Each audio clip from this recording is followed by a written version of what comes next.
आ रहा हूं चर्चा में।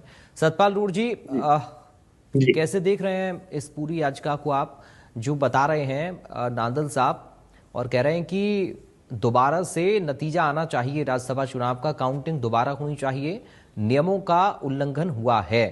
सतपाल जी, सबसे पहले मैं आपका और आपके इंडिया न्यूज चैनल का हार्दिक धन्यवाद करता हूं, क्योंकि आप गरीब की, मजदूर की, किसान की, सबकी आवाज उठाते हो। और जी उसके लिए मैं हरियाणा के मेरे जितने साथी हैं, पैनलिस्ट साथी हैं, उसको जनता को राम राम नमस्ते। जी। देखिए, चुनाव प्रक्रिया भारत का लोकतंत्र का एक संविधान सर्वोपरि है, सर्वोपरि है। और यदि किसी को चुनाव प्रक्रिया पर शक है, वो माननीय अदालत में जा सकता है।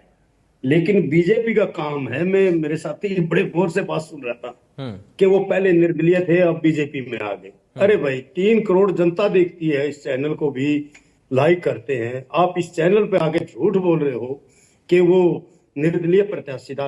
पहले भी बीजेपी का वो प्रदेश का उपाध्यक्ष था और आज भी प्रदेश का उपाध्यक्ष है।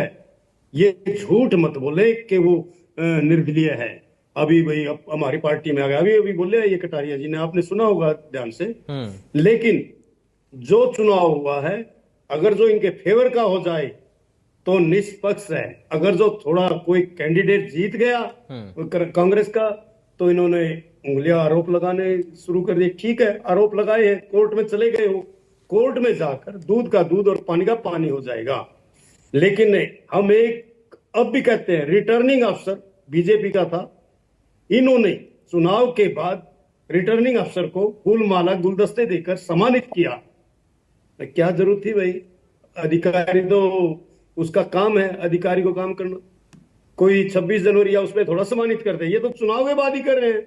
जनता ने देख लिया ये नकली आंसू घड़ियाले बातें हैं, और ये जो चुनाव हुआ उसकी हार को पचा नहीं रही बीजेपी, क्योंकि इन्होंने तो अपना पहले ही सिस्टम खरीद फरोख्त का सब कुछ जोड़ लिया था।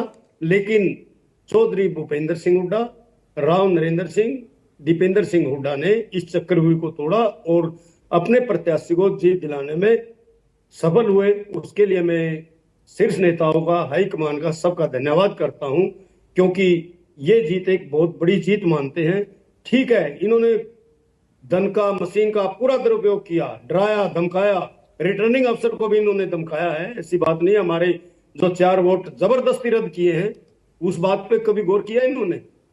ये मैं एक ही बात कहता हूं, चुनाव जीत चुके हैं, इस टाइम इनको काम से ये बरगला रहे हैं जनता को कि पब्लिक के सामने आके कैसे झूठ बोला जाए। तो बीजेपी से सीख लो, ये लोग जनता काम नहीं करते। आज भ्रष्टाचार में नंबर 1 पे हरियाणा है, पूरे भारत में झारखंड नंबर 1 पे और 2 नंबर पे हरियाणा है। उस पर लगाम लगाएं। सरेआम बदमाश गुंडागर्दी करें, भ्रष्टाचार, लूट खसोट, जो दान घोटाला, अभी अभी 590 करोड़ का जो वो बैंक था उसका घोटाला, उसको तो ये पचा रहे हैं। जो आईएएस अफसर हैं, जो छोटे अधिकारी हैं बेचारों को, उनको रगड़ रहे हैं, जो आईएएस को, अफसरों को बचा रहे हैं। क्या जरूरत है इनको?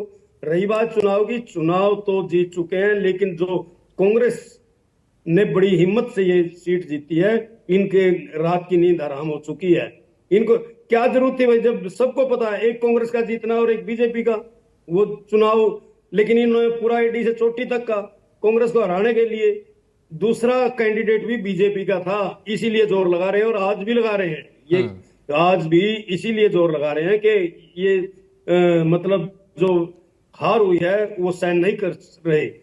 मेरी तो यही है कि ठीक है, अब काम को सुचारू रूप से चलना चाहिए। करमवीर बोध एक दलित समाज का है, दलित समाज के ठीक है। आदमी की बेइज्जती करना चाहते हैं। ये दलित समाज के सामने का घड़ियाली आंसू आते हैं। कांग्रेस ने दलित समाज के 3 एमपी बना रखे हरियाणा में, इनका कौन सा एक भी एमपी नहीं है। अगर जो ऐसा दलित समाज के सोचने वाले थे, क्यों नहीं इन्होंने दलित समाज को दिया? क्यों संजय भाटिया को टिकट दिया इन्होंने? संजय भाटिया पहले ही प्रत्याशी रह चुके हैं, जो कि एक बहुत बड़ा प्रॉपर्टी डीलर है। ये तो सिर्फ पैसा पैसा इकट्ठा करना जानते हैं, कॉलोनियां काटते हैं। मैं तो एक ही बात कहूंगा कि इन बातों में कुछ नहीं रखा, जनता की तरफ ध्यान दीजिए, क्योंकि आज महंगाई के कारण जनता बहुत परेशान है। गैस से, पेट्रोल से, डीजल से, इनके खिलाफ एजिटेशन, धरने, सब कुछ तो हो रहा है। जनता का खून चूस रहे हैं। अरे भाई, हम अगर जो इन्होंने कुछ राहत देनी है, रिलीफ देनी है, तो जनता को दीजिए। पार्टी के आपसी बहस में जनता क्यों नुकसान कर रहे हैं ये? मैं तो एक ही बात कहता हूं कि ठीक है। पराग जी, इनको सद्बुद्धि दे भगवान कि इन बातों को छोड़कर जनता पर ध्यान दें।